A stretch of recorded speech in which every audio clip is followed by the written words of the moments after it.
Ahoy there, YouTube! We're back again for more of our Origins Bonanza Explosion blowout coverage, and we're here live at the CMON booth. I want to talk to Sean about their game, Gekido Bot Battles. Hey, Sean. Hey, how's it going? Yeah. What is Gekido Bot Battles? Well, it is the not-too-distant future, and bot battles are the sport of the future, and Gekido is the arena where champions are crowned. So you are going to control a bot in this arena, and you're going to do battle with your other bots until there's only one of you left standing. So the way this is going to work is on a turn, you'll move until you are adjacent to one of the bots, diagonally or otherwise, that you can face off against. And then you are going to roll these dice in an effort to do an attack command. You're programming an attack command. And after your first roll, you're going to decide what you're going to do. So you could be going for things like 2 pairs or 3 of a kind, 4 of a kind, full house, that sort of thing. And the harder the attack command you're trying to do, the more damage you're going to actually put out. So let's say I'm trying for a full house.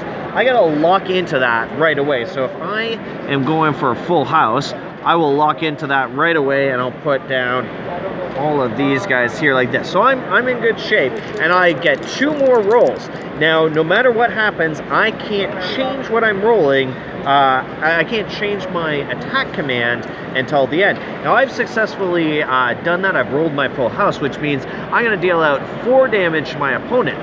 But because this technology is still being developed, there is the possibility for malfunction. So if you fail to achieve your full goal, you will malfunction and do the damage to yourself. So the more difficult ones you try to do, the more likely it is you might end up doing some damage to yourself. Now, the way damage works is these dice here are going to mark your damage, and every time you take damage, you'll just mark it down by the amount of damage you take. And once one of these dice is reduced to 0, you are going to get upgrades or powers along the way. And the way that works is just that a damaged bot is an angry bot, and they're going to be fighting harder. So you'll unlock certain things. So a power would come in locked in on the number that it says, and when you use that up, that's charged for 1, and when you use that up, that's gone. So you will do battle with each other around the arena, like I say, until only one bot is left standing.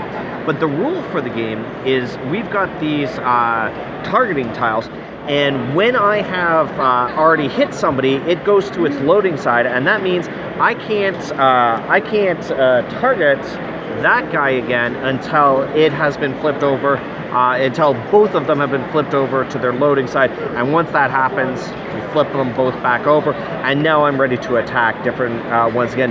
But because of that, the pain is kind of spread around a little bit more. One of the great things about this game is that it comes with these incredible pre-painted miniatures. So, like, they look pretty amazing, and each of the different bots has their own sort of strengths and weaknesses and personalities. They have kind of a asymmetric starting power. And this guy right here, he's my favorite. He's overclock.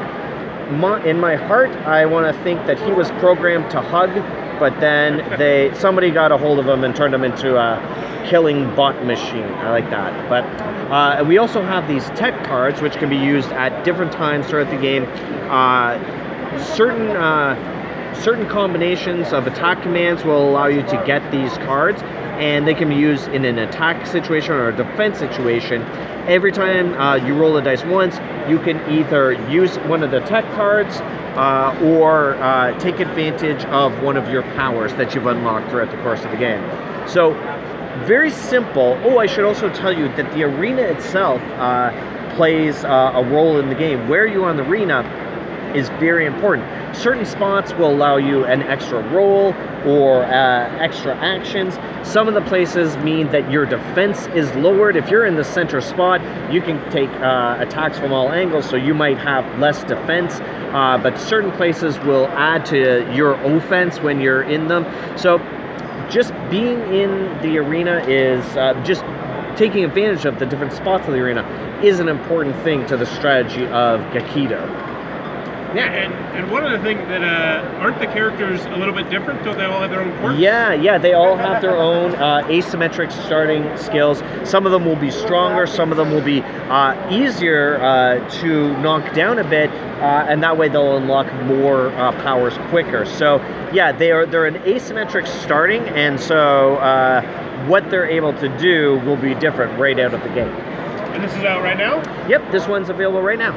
All right, if that looks like it might be your cup of tea, Gekido Bot Battles, be sure to check that one out. If you enjoyed this Origins coverage, please be sure to click on that subscribe button down below. And as always, thanks for your time, YouTube.